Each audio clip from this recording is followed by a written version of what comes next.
I watched my mother's hand hover over her phone, her perfectly manicured nails gleaming under the hospital's fluorescent lights. The cardiac monitor beside my bed beeped steadily, a rhythm that would soon become erratic if I didn't get into surgery within the next 2 hours. My appendix was rupturing. The doctors had made that crystal clear. But Mom wasn't looking at me. She was looking at her calendar, at the little pink star she'd drawn next to today's date 3 months ago. "Sweetie," she said, and I knew from her tone that she wasn't talking to me. She never used that voice for me. "Your father and I have been thinking—" I didn't let her finish. "Go to Melody's recital, Mom. It's fine." The relief that flooded her face would have broken my heart if I had one left to break. But I'd already lived through this moment once before. I'd already died on an operating table alone and unloved, while my parents sat in a concert hall watching my sister play Chopin. I'd already felt my consciousness slip away, my last thought a confused wondering of why I'd never been enough. But then I'd woken up 6 months in the past, back in my childhood bedroom, back before everything fell apart. Back when I still had time to rewrite the ending. "Really?" Mom's voice pulled me back to the present. "You're sure? Because the recital is such an important opportunity for Melody. The Steinway representative will be there, and you know how hard she's worked." "I know, Mom." I managed a weak smile, even as another wave of pain rolled through my abdomen. "I'll be fine. The doctor said it's routine." That was a lie. In my first life, I'd said the same thing, trying to be the good daughter, the accommodating one. I'd told them to go, not wanting to ruin Melody's big night. And they'd gone. They'd actually gone. The surgery had complications. My appendix ruptured during the procedure. I'd needed my family, needed someone to make critical decisions when things went wrong. Instead, the hospital had called my emergency contact, my roommate Sarah, who'd been too terrified to authorize anything beyond the basics. By the time my parents finally arrived, hair windswept from rushing, smelling of wine from the reception, I was already gone. I'd watched them cry from somewhere above my body, watched my mother collapse against my father, sobbing about how she should have stayed, watched Melody stand in the corner, still in her concert dress, looking confused and scared. I'd watched and I'd felt nothing but a vast, echoing emptiness. Then I'd opened my eyes in my old bedroom, sunlight streaming through windows that faced east, the calendar on my wall showing a date 6 months before my death. "Oh, thank God." Dad appeared in the doorway, phone pressed to his ear. "The venue just called. They need us for photos before the performance." "Honey, you're absolutely sure?" I nodded, conserving my energy. The pain was getting worse, just like before. "Right on schedule," and they left within 15 minutes. Mom kissed my forehead, a rare gesture that felt more like checking off a box than genuine affection. Dad squeezed my hand, already mentally at the concert hall. Melody didn't even come to say goodbye. She was too busy warming up in the car. The nurse came in after they left, concern creasing her weathered face. "Sweetheart, we really need to get you into surgery. Your vitals are declining." "I know," I said. "But first, I need you to call this number." I handed her a piece of paper with shaking fingers. "Tell him Arya Chen needs him. He'll come." The nurse looked skeptical but took the paper. On it was a number I'd memorized in my second life, after weeks of research and private investigation. A number that belonged to a man I'd never met in my first life, never even knew existed, my maternal grandfather, Alexander Harrington. The thing about being reborn is that you see your life with painful clarity. Every moment of neglect, every casual cruelty, every time you were overlooked becomes sharp and defined, like a photograph coming into focus. I'd spent the first 23 years of my life, my first life, trying to understand why my parents loved Melody more than me. We were only 2 years apart, born to the same parents, raised in the same house. But from my earliest memories, the difference in their treatment was obvious. Melody got piano lessons with a master teacher. I got a used keyboard from a garage sale and a teach-yourself book. Melody's artwork went on the fridge. Mine went in the recycling bin. When Melody wanted to quit soccer because she didn't like getting sweaty, our parents immediately pulled her out and enrolled her in dance instead. When I begged to quit violin because my teacher mocked me in front of the class, I was told I needed to develop resilience. For years, I thought it was my fault. I wasn't talented enough, wasn't pretty enough, wasn't charming enough. Melody had been blessed with our mother's delicate features and our father's easy charisma. I'd gotten Dad's harsh angles and Mom's mousy brown hair. Melody sparkled in social situations. I stammered and blushed. But in my second life, armed with adult perspective and the ability to research freely, I'd discovered the truth within my first week back. I wasn't my father's biological daughter. The revelation had come from an old shoebox of photos I'd found while helping Mom clean the attic. Photos from before I was born, when Mom had been engaged to someone else. Jonathan Wright, a grad student at the university where Mom worked as a secretary. They'd been together for 2 years, engaged for 6 months. Then Jonathan had gotten a fellowship in Japan and asked Mom to come with him. She'd refused. She'd been in love, yes, but she'd also been practical. Jonathan had no money, no prospects beyond his academic dreams. She'd wanted stability, so she'd broken the engagement and within 3 months started dating Michael Chen, my father, a junior partner at a law firm with a guaranteed future. They'd married quickly, too quickly. I'd been born exactly 8 months and 3 weeks after their wedding. The math wasn't difficult. Michael had figured it out when I was a toddler. Mom had admitted it in a drunken confession I'd overheard during one of their anniversary fights in my first life. But by then, Melody had been born, a daughter who was undeniably his, and divorce would have been expensive and embarrassing for a man climbing the corporate ladder. So they'd stayed together. And I'd paid the price for Mom's lie and Dad's bruised ego every single day of my life. In my first life, I died never knowing why they treated me like an obligation rather than a daughter. In my second life, the knowledge had crystallized into something sharp and purposeful. But the knowledge of my parentage had led to another discovery: my real family. Jonathan Wright had gone to Japan, earned his doctorate, and become a professor. He'd married a Japanese woman, had a son, and lived happily until a car accident killed him and his wife when their son was 15. Tragic, but not relevant to my story. What was relevant was that Jonathan's mother, my biological grandmother, had been Elizabeth Harrington before she married. And Elizabeth's brother, Alexander, had never married or had children. He'd built a tech empire in Silicon Valley instead, and now, at 73, he was worth approximately $8 billion. I'd spent 3 months of my second life tracking him down, learning everything about him, understanding what mattered to him: family, legacy, truth. He'd never known I existed. My grandmother Elizabeth had died 5 years before I was born, and the rest of the Harrington family had lost touch with Jonathan after he moved to Japan. But Alexander Harrington was a man who valued blood, who'd spent his fortune on genealogical research and family history, so I'd reached out. The first contact had been a letter, carefully crafted, with DNA test results from a reputable lab. I'd explained everything: Mom's affair, my birth, the years of being treated like a stranger in my own home. I'd included photos of Jonathan from Mom's hidden shoebox, photos that showed a man with my exact nose, my exact stubborn chin, my exact crooked smile. Alexander had responded within a week. We'd met in secret, him flying to my city on his private jet, meeting me at a coffee shop near campus. He'd studied my face for a full minute before speaking, and I'd seen the moment he recognized his brother's features in mine. "You have his eyes?" he'd said finally, his voice rough with emotion. "Jonathan's eyes." After that, everything had moved quickly. DNA tests to confirm what we both already knew. Legal consultations about my status as Jonathan's heir, but more than that, conversations. Long, rambling talks about Jonathan, about Elizabeth, about the family I'd never known I had. Alexander had no children, no close family. His empire was vast but empty. And suddenly, he had a granddaughter, his brother's daughter, who'd been hidden from him for 23 years. "They don't deserve you," he'd said during one of our meetings, fury making his still sharp features harsh. "What kind of parents choose a recital over their daughter's surgery?" "The kind who never wanted that daughter in the first place," I'd answered. We'd made a plan. When the night of the surgery came, when my parents inevitably chose Melody's recital, Alexander would be ready. He'd hired the best surgical team money could buy, put them on standby at a private hospital.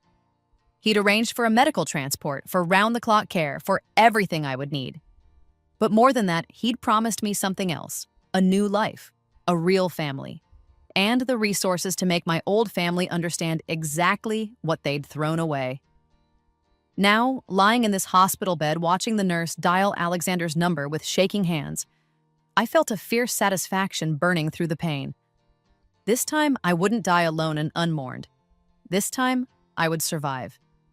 And this time, everyone would know the truth. The nurse returned 20 minutes later, her eyes wide.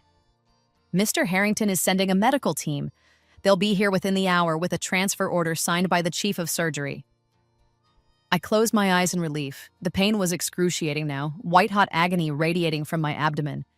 But I could endure it. I'd died once before. Pain was nothing compared to that. "Who is Mr. Harrington?" the nurse asked gently. "The name sounds familiar." "My grandfather," I said. "My real grandfather." She didn't understand, but she didn't need to. She just held my hand while I breathed through the contractions of pain, while my body tried to tear itself apart. The medical team arrived in 47 minutes, a new record, I was sure. They swept into the room like a military operation led by Dr. Sarah Martinez, one of the top abdominal surgeons in the country. I recognized her from my research, from the articles I'd read about her innovative techniques. "Aria," she said, her voice calm and competent, "we're going to take care of you. Your grandfather has explained everything. We're transferring you to Harrington Medical Center, where I have an OR prepped and waiting." The transfer happened so quickly that my head spun. One moment I was in a standard hospital room, the next I was being wheeled through corridors, loaded into a private ambulance that was less ambulance and more mobile ICU. Alexander met us at Harrington Medical Center. He looked older than he had in our coffee shop meetings, the lines around his eyes deeper with worry. But when he saw me conscious and alert, relief transformed his face. "Grandfather," I whispered. The word still felt foreign on my tongue, but also right in a way that Dad never had. "I'm here, child," he said, gripping my hand. "You're safe now, your family." They wheeled me into surgery, and this time, when the anesthesia pulled me under, I wasn't afraid. I knew I would wake up. I knew someone would be waiting for me. I knew I was choosing myself. The surgery took 4 hours. My appendix had ruptured just as it had before, but this time I had the best medical team money could buy. They cleaned out the infection, repaired the damage, and pulled me back from the brink with the kind of skill that only comes from years of experience and unlimited resources. I woke up in a private room that looked more like a luxury hotel suite than a hospital. Soft lights, comfortable furniture, floor-to-ceiling windows overlooking the city. Alexander sat in a chair beside my bed, working on his laptop, but he looked up the moment my eyes opened. "There you are," he said softly. "Welcome back." Did it work? My voice was hoarse from the breathing tube. "Perfectly. Dr. Martinez says you'll make a full recovery." He set aside his laptop. "Your parents called the original hospital looking for you. They were told you'd been transferred to a private facility for specialized care and that you'd contact them when you were ready." "And?" "Your mother demanded to know which facility. The hospital, citing patient privacy, refused to tell her. She's called 17 times in the last 4 hours. I smiled, though it pulled at my stitches. "Let her call." "Aria?" Alexander's voice was serious. "Are you sure about this? About cutting them off completely?" I'd explained my plan to him during one of our meetings. I wouldn't just survive this time, I would disappear. Let them think I'd died, or run away, or simply vanished. I would take the second chance my rebirth had given me and build a completely new life. One where I wasn't the unwanted reminder of my mother's infidelity. Where I wasn't competing with a golden child for scraps of affection. And then, when I was strong and successful and untouchable, I would return. I would show them exactly who they'd discarded. I would make them understand what they'd lost. "I'm sure," I said. "They made their choice. They chose her Recital over my life. They've been choosing her over me for 23 years. It's time I chose myself." Alexander studied my face for a long moment, then nodded. "Then we do this properly. I've already had my lawyers draw up papers. As far as the world is concerned, you're Aria Harrington now. Jonathan's daughter, my granddaughter, heir to the Harrington fortune."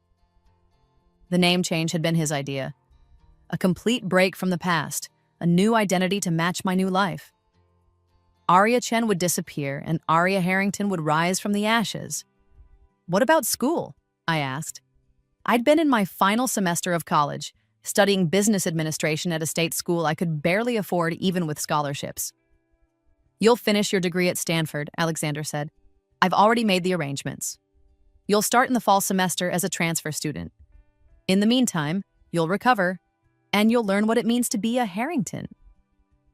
Over the next 3 weeks, as my body healed from the surgery, I learned exactly what that meant.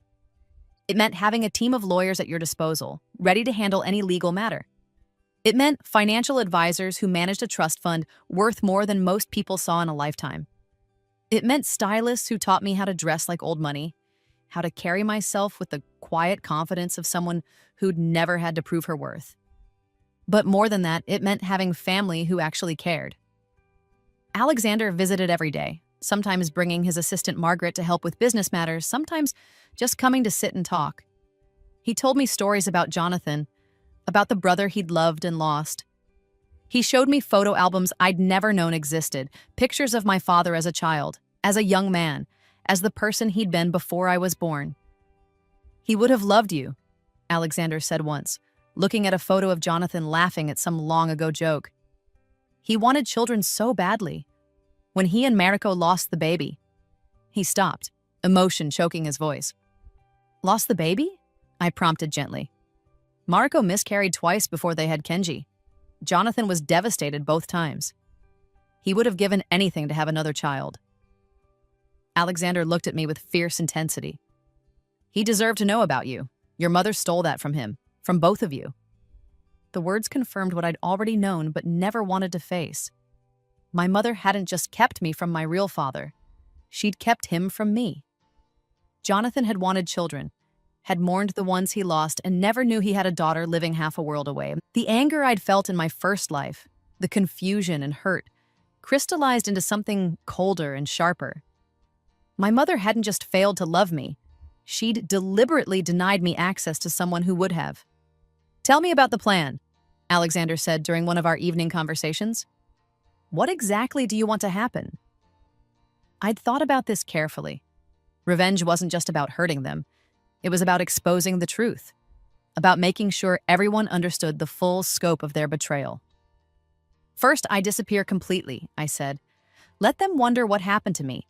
Let them worry or not worry as their nature dictates. I finish my recovery, enroll at Stanford, build a new life as Aria Harrington. And then I learn everything you can teach me about business. I want to be more than just your heir, grandfather. I want to earn my place in the Harrington legacy. I want to be someone worthy of the name. Alexander's eyes gleamed with approval. And after that? After that, we wait, 5 years, maybe 10. Long enough for me to establish myself, to become someone significant in my own right. Long enough for them to move on with their lives, to forget about the daughter they never wanted. And then we destroy them, I said simply. Not physically, not violently, but completely. We expose every lie, every cruelty, every moment they chose Melody over me. We show the world exactly what kind of people they are, and we do it in a way that strips them of everything they value: reputation, status, financial security. How? I smiled. Dad works for Whitman and Associates, correct? One of the top corporate law firms in the state? Yes. And Mom runs her interior design business out of their home, catering to wealthy clients who value discretion and exclusivity? Yes. Both of their livelihoods depend on their reputation, on being seen as successful, put together, family-oriented people. So we take that away. We let it be known that Michael Chen raised another man's daughter as his own while treating her like dirt. We let it be known that Jennifer Chen lied to her husband, abandoned her daughter in a hospital for a piano recital, and never bothered to find out if that daughter survived. The business community won't like that, Alexander said slowly. Character matters in their circles. This kind of scandal. Exactly, and it gets better, because I'm not just any abandoned daughter. I'm a Harrington. When the truth comes out, when people realize that Michael and Jennifer Chen threw away a connection to one of the most powerful families in the country, that they treated a Harrington like she was worthless. I let the implications hang in the air. Alexander laughed, a sharp, delighted sound. Oh, that's good. That's very good. The social climbing set will tear them apart. The people who've been sucking up to them for years will turn on them in an instant once they realize what they passed up. And Melody, I asked, what about her? His expression hardened. What about her? She's complicit in this. She benefited from their favoritism, never questioned why her sister was treated differently, never stood up for you. I thought about Melody in my first life, always perfect, always praised. Beautiful and talented and utterly oblivious to the way our parents treated me. Or maybe not oblivious. Maybe just uncaring. She gets to watch her perfect life crumble, I said. She gets to see mom and dad fall from grace. She gets to understand that the pedestal they put her on was built on my suffering. And she gets to live with that knowledge. You've become ruthless, Alexander observed. I died alone in a hospital room, I replied. I have a right to be ruthless. He raised his water glass in a toast. To ruthlessness, then, and to justice. I clinked my own glass against his. To justice. I was released from the hospital 4 weeks after the surgery. Alexander had arranged for me to stay in one of his properties, a penthouse apartment in the city's most exclusive building. It had 3 bedrooms, a chef's kitchen I didn't know how to use, and a view that stretched for miles. It was bigger than the house I'd grown up in. Margaret helped me move in, such as it was. I had almost nothing to move. My entire life as Arya Chen fit into 2 suitcases. Everything else I needed, Alexander provided. Furniture, clothes, electronics, books. Within a week, the apartment looked lived in, though I still felt like an imposter walking through rooms I could never have afforded in my first life. You'll get used to it, Margaret said kindly when she caught me staring at the designer couch in wonder. Mr. Harrington wants you to be comfortable. He wants you to feel at home. I don't know what home feels like anymore, I admitted. She patted my shoulder. You will. Give it time. The first few months were strange. I was supposed to be recovering, resting, preparing for my new life. Instead, I found myself caught between 2 worlds. The one I'd left behind and the one I was stepping into. My phone, my old phone, the one registered to Arya Chen, sat in a drawer, turned off. I'd checked it once, 3 days after the surgery, and found 127 missed calls. 73 from mom, 34 from dad, 20 from Melody. Dozens of texts, voicemails, each more frantic than the last. At first, they'd been angry. How dare I leave without telling them? How dare I worry them like this? Then concerned. Where was I? Was I okay? Then frightened. Please come home. Please just let us know you're alive. I'd turn the phone off and put it away. Let them worry. Let them feel a fraction of the fear I'd felt, dying alone while they applauded Melody's piano performance. The story had made the local news. College student disappears after emergency surgery. My face, unremarkable, easily forgotten, had flashed across screens for exactly 1 news cycle before being replaced by more interesting stories. The police had investigated, of course, but I was an adult and there was no evidence of foul play. The hospital confirmed I'd been transferred to a private facility and released. My bank account showed 1 large withdrawal. Money I'd taken out to cover the transfer costs before Alexander's resources kicked in. And then nothing. My credit cards went unused. My social media went dark. To everyone who'd known Arya Chen, it looked like I'd simply vanished, which was exactly what I wanted. Stanford in the fall was everything I'd imagined and nothing I'd expected. The campus was beautiful, the students were brilliant, and I was completely, utterly out of my depth. Not academically, I'd always been a good student, even without my parents' support. But socially, culturally, I was lost. These were people who'd grown up with money, who'd never had to check price tags or worry about textbook costs. They spoke in casual references to ski chalets and summer homes in the Hamptons, to prep schools and legacy admissions. I was Arya Harrington now, supposedly one of them, but I felt like a fraud. You're trying too hard, Alexander said during one of our weekly dinners. You don't need to prove anything to these people. You're a Harrington. That's enough. But I'm not really... You are, he interrupted firmly. You're Jonathan's daughter. You're my granddaughter. That makes you a Harrington in every way that matters. The money, the name, the legacy, it's all yours. You just need to believe it. Easier said than done. But I tried. I threw myself into my studies, into business classes that would prepare me to eventually take a role in Harrington Industries. I joined clubs, attended networking events, learned how to navigate the social dynamics of the wealthy and connected, and slowly, painfully, I began to transform. Arya Chen had been mousy and uncertain, always apologizing, always trying to shrink herself to fit into spaces that didn't want her. Arya Harrington learned to take up space, to speak confidently, to meet people's eyes and not flinch away. The physical transformation helped. Alexander insisted I have a proper wardrobe, and Margaret took me to stylists who taught me what colors suited me, what cuts flattered my figure. They didn't try to make me into someone else, they just helped me become the best version of myself. I cut my hair into a sleek bob that framed my face. I learned to wear makeup that enhanced rather than hid my features. I invested in quality pieces that fit perfectly, that made me look polished and put together. When I looked in the mirror now, I saw someone different. Not beautiful. I would never be beautiful the way Melody was beautiful. But striking. Interesting. Someone worth paying attention to. "You're coming into your own," Alexander said approvingly during one of my visits to his office. "I'm proud of you, Arya." The words hit me like a physical blow. In 23 years, neither of my parents had ever said they were proud of me. Not once. I had to excuse myself to cry in the bathroom. The years passed faster than I expected. Stanford, then an MBA, then a position at Harrington Industries. I started in a junior role. Alexander insisted I work my way up, prove myself. And I threw myself into it with an intensity that surprised even me. Turns out, I was good at business, really good. I had a knack for seeing patterns in data, for understanding market trends, for identifying opportunities others missed. Within 2 years, I'd spearheaded 3 major acquisitions that added significant value to the company's portfolio. "You have your father's mind," Alexander told me. Jonathan was brilliant with numbers, with strategy. He could have been incredible in business if he'd wanted it, but he loved teaching more. I thought about that sometimes, about the father I'd never known, about the life we might have had together if Mom had told the truth. But I tried not to dwell. The past couldn't be changed. I could only move forward. By my 5th year as Arya Harrington, I'd become someone I barely recognized.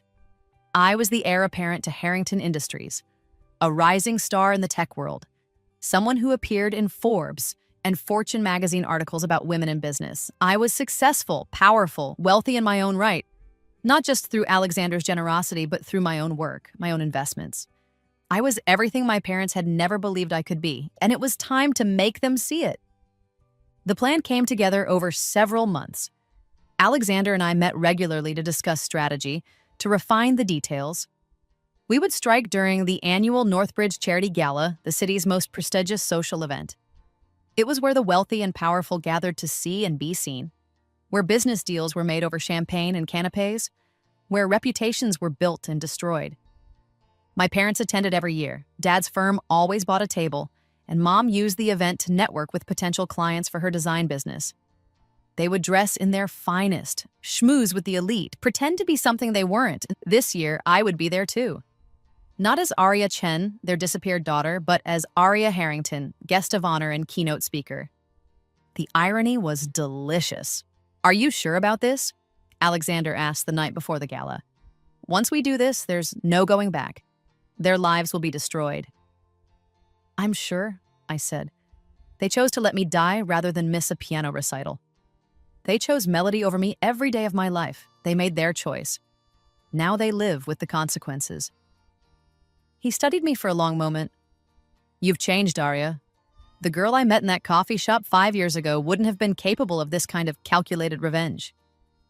"That girl died on an operating table," I said quietly. "I'm what came after." The gala was held at the Grandview Hotel, a gilded palace of old money and older traditions. I arrived with Alexander, stepping out of his Bentley in a custom gown that cost more than my parents' mortgage payment. Deep emerald silk that made my skin glow, diamonds at my throat and wrists, real ones from the Harrington family collection. The cameras flashed. Press lined the red carpet, calling out questions. "Miss Harrington, over here!" "Mr. Harrington, is it true you're stepping down as CEO?" Aria, tell us about the Henderson acquisition. I smiled and waved, comfortable in front of cameras now. This was my world. These were my people. Inside, the ballroom glittered with crystal chandeliers and champagne fountains. The city's elite mingled in designer clothes and borrowed jewelry, their laughter echoing off marble floors. I scanned the crowd and found them almost immediately. Mom looked older than I remembered. 5 years had added lines around her eyes, gray to her hair that no amount of dye could completely hide. She wore a dress that was trying too hard, sequined and flashy in a way that screamed nouveau riche. Dad stood beside her, his tuxedo perfectly tailored, but his posture uncertain. He'd always been good at faking confidence, but I could see the cracks now. The way his eyes darted around the room, looking for someone more important to talk to. And Melody. God, Melody. She was still beautiful, still perfect. Her dress was elegant, her hair swept up in an artful twist. But there was something brittle about her now. Something tense in the way she held herself. The golden child, realizing perhaps that her parents' pedestal was wobbling. They hadn't seen me yet. I savored the moment, knowing that everything was about to change. "Ready?" Alexander murmured beside me. "Ready." We made our entrance. Alexander Harrington was tech royalty, and people parted to let us through. Conversation stopped mid-sentence as we passed, heads turning to watch. I saw the moment Mom recognized Alexander. Her eyes widened, her mouth forming a small O of surprise. Everyone knew who Alexander Harrington was. Everyone wanted access to him. Then her eyes slid to me and I saw confusion. She didn't recognize me. How could she? I was transformed, polished, confident. Nothing like the girl she'd abandoned 5 years ago. But Dad recognized me. I saw it in his face, the way his complexion paled, his hand tightening on his champagne glass until I thought it might shatter. "Michael Chen," I said pleasantly as if greeting a casual acquaintance. "How lovely to see you." He stared at me, speechless. Mom looked between us, confused. "I'm sorry," she said with her professional smile. "Have we met?" "Not officially," I said, "although we did share a hospital room once. 5 years ago, right before you left me to die so you could attend a piano recital." The color drained from her face. "Aria?" The name, my old name, sounded foreign in her mouth. "Harrington, actually," I corrected. "Aria Harrington. Though I suppose you knew me as Aria Chen. Your daughter. The one you abandoned." People around us had gone silent, sensing drama. In social circles like these, scandal was currency. "We didn't abandon you," Dad said, finding his voice. "You disappeared. We looked everywhere." "Did you?" I asked coolly. "Did you really? Because I seem to recall you making it to the end of Melody's recital. All 3 encores. You made it to the reception afterward where you drank champagne and networked with the Steinway representative. You made it home around midnight, I'm told. And only then did you check your phones and find out your daughter had been transferred to another hospital." "We called," Mom said desperately. "We called dozens of times." "After the recital," I interrupted. "After you'd made your choice clear, tell me, was Melody's performance worth it? Did she play well?" Melody had been standing frozen, but now she stepped forward. "Aria, what happened to you? Where have you been?" I looked at her. Really looked at her. In my first life, I died envying this woman. In my second life, I'd spent 5 years building myself into someone who didn't need to envy anyone. "I've been becoming successful," I said simply. "Which is more than I can say for you. How's the piano career going, Melody? I haven't seen your name on any concert bills." She flinched. I knew from my research that her career had stalled. She was talented, yes, but not exceptional. Not enough to make it in the cutthroat world of professional music. She taught piano lessons to children now, a far cry from the stardom our parents had envisioned. "Ladies and gentlemen," a voice called from the stage, "please take your seats. We'll be beginning the program shortly." Alexander and I moved to the head table where place cards marked our seats. I noticed with satisfaction that we were seated with the governor, the mayor, and several other powerful figures. My parents' table was in the back. Middle-tier seating for middle-tier players. The dinner was excellent, courses of food I'd learned to appreciate in my new life. I made polite conversation with the governor about tech policy, discussed market trends with a venture capitalist, laughed at the mayor's terrible jokes. All the while, I felt my parents' eyes on me from across the room. After dessert, the speeches began. The gala's organizer, a society matron named Patricia Winthrop, took the stage. "Thank you all for coming tonight," she gushed. "As you know, this year's proceeds will benefit children's hospitals throughout the state.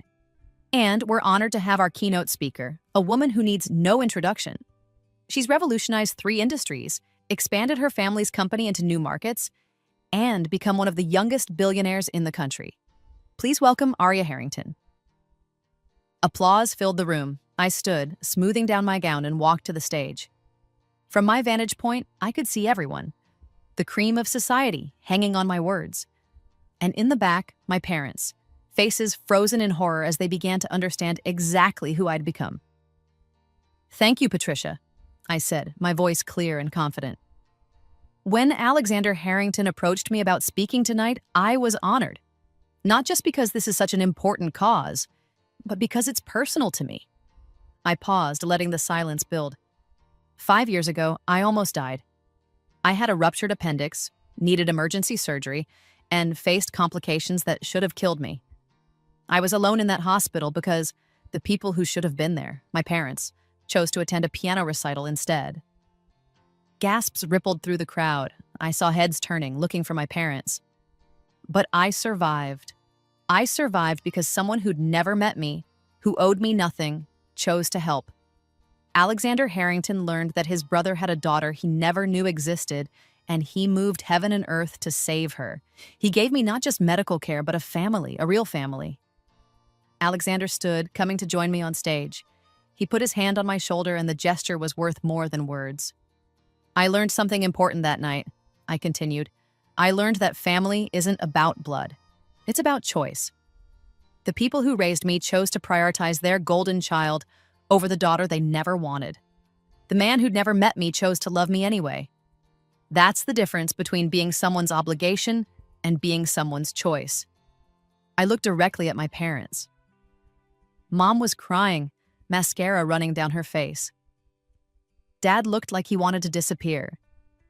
Melody sat between them, her perfect composure finally cracking. I'm sharing this story tonight because children's hospitals matter. Because every child deserves to have someone who chooses them, who fights for them, who stays with them when things get hard. No child should die alone because they weren't important enough. The applause was thunderous. People were standing, moved by the story, by the emotion in my voice. But I wasn't done. I'm announcing tonight that the Harrington Foundation will be donating $50 million to children's hospitals in this state.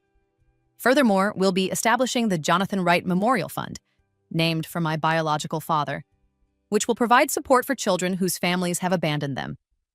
No child will ever have to face surgery alone because their parents had better things to do. More applause. Patricia was crying. The governor was nodding approvingly. And in the back of the room, my parents were being destroyed. I could see it happening in real time. The people at their table were whispering, shooting them horrified looks. Word was spreading through the room like wildfire. Those are her parents. They left her in the hospital. They chose a recital. Can you imagine? In these circles, reputation was everything, and I'd just demolished theirs. After the speech, I was surrounded by well-wishers, by people wanting to shake my hand, to express their admiration. I smiled and thanked them, all while watching my parents try to navigate the social minefield I'd created. They were being cut. Literally. People were turning away from them, refusing to make eye contact, ending conversations abruptly. The social elite had smelled blood in the water, and they were circling. Finally, they made their way to me. Dad's face was gray, his hand shaking. Mom looked destroyed, her carefully constructed facade in ruins. "How could you?" she whispered. "How could you do this to us?" "How could I repeated. "How could you? You left me to die, Mother. You chose a piano recital over your daughter's life." "We didn't know it was that serious. I had a ruptured appendix. The doctors told you I needed immediate surgery." My voice was rising, and people around us were listening. "Good, let them hear. You knew. You just didn't care." That's not fair, Melody said. They were trying to support my career. Your career. I laughed bitterly. How is that going, by the way? Still teaching Twinkle Twinkle to kindergartners? She flinched. At least I'm doing something with my talent. You're teaching because you weren't good enough to perform. You were never good enough. But Mom and Dad convinced you that you were special, that you were destined for greatness. They poured everything into you, money, time, attention, and you still failed. Aria, please, Dad started. Don't call me that. That name died 5 years ago. I'm Aria Harrington now, and you have no idea what you threw away. We're still your parents, Mom said desperately. Doesn't that mean anything? As I looked at her, this woman who'd birthed me but never loved me, who'd lied to her husband and made me pay for her sins. You were never my parents, I said coldly. Michael, you raised another man's daughter and resented her for existing. Jennifer, you kept me from my real father, the one who actually would have loved me. You're not my parents. You're just the people who failed me. We made mistakes, Dad said. But we're family. No, I interrupted. Alexander is family. The people I work with, the friends I've made, the life I've built, that's family. You're nothing to me, less than nothing. I turned to Alexander. I think we're done here. He nodded, understanding. We walked away, leaving them standing in the middle of the ballroom, isolated and exposed. As we left, I heard people whispering. The story was already spreading, would be in society columns by morning. Michael and Jennifer Chen, the couple who abandoned their daughter, who threw away a connection to the Harringtons, who failed so spectacularly at being parents that their daughter had to be saved by a stranger. Their lives, as they knew them, were over. The aftermath was swift and brutal. Dad's firm asked him to take early retirement after several major clients made it clear they didn't want to work with someone who'd abandoned their dying daughter. Mom's interior design business collapsed when her wealthy clients dropped her, unwilling to be associated with the scandal. They had to sell their house, downsize to a modest condo. The country club memberships were canceled. The luxury cars were traded for practical sedans. Everything they'd built, every inch of status they'd climbed to reach came crashing down, and Melody, she called me 3 months after the gala. Aria, please, she begged. Mom and Dad are drowning. They can barely afford rent. I'm trying to help, but I can't. That's not my problem, I said calmly. You're really going to let them suffer like this? They let me almost die. This is mercy, comparatively. I'm your sister? No, I interrupted. You were the child they wanted. I was the mistake they resented. That doesn't make us sisters. That makes us strangers who happen to grow up in the same house.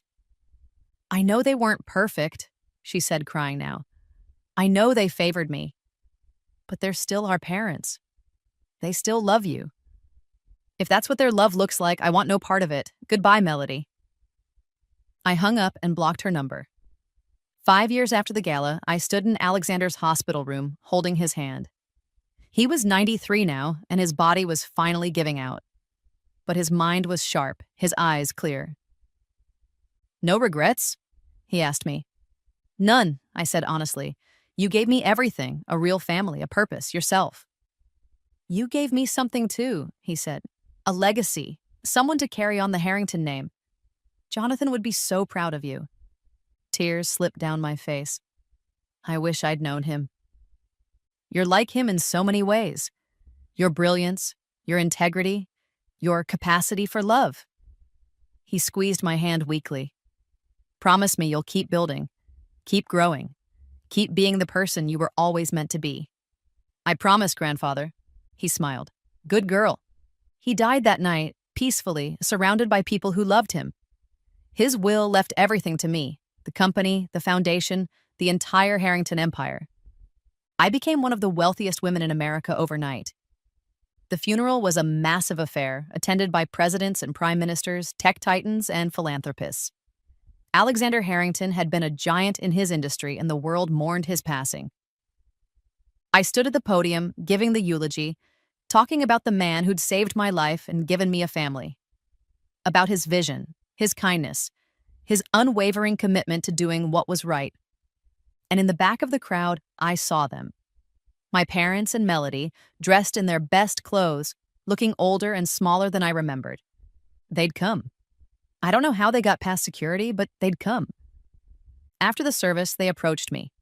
I hadn't spoken to them since the gala, had made it clear through lawyers that I wanted no contact. Arya, Mom said, we just wanted to say, no, I interrupted, you don't get to do this. You don't get to show up to my grandfather's funeral and pretend we're family. We're sorry, Dad said, for everything. We know we failed you. You're sorry now because I'm successful, because I'm wealthy and powerful and you realize what you lost. But you weren't sorry when you left me in that hospital. You weren't sorry when you chose Melody over me every single day. You're not sorry for what you did. You're sorry you got caught. That's not true, Melody said. They've suffered so much. Good, I said flatly. They should suffer. They should understand what it feels like to be abandoned, to be unwanted, to be nothing. That's justice. When does the revenge end? Mom asked, her voice breaking. When have we paid enough? I looked at her, really looked at her. She was 60 now, worn down by years of financial struggle and social exile. The elegant woman who'd left me in a hospital room was gone, replaced by someone tired and defeated. It doesn't end, I said quietly. Because this isn't revenge. This is consequences. You made your choices. You chose Melody's recital over my life. You chose your pride over truth. You chose status over love, and now you get to live with those choices just like I had to live with them. We want to make amends, Dad said desperately. Please just tell us what we can do. Nothing, I said. There's nothing you can do. The daughter you knew is dead. She died on an operating table 5 years ago. I'm someone else now. Someone you don't know and don't deserve to know. I turned and walked away, security guards materializing to escort them out. I never saw them again. 10 years after my rebirth, I stood on the balcony of my penthouse, looking out over the city. I was 43 years old now, my actual age, though in this timeline I was only 33. I'd built an empire, expanded the Harrington legacy, created foundations that would help countless children.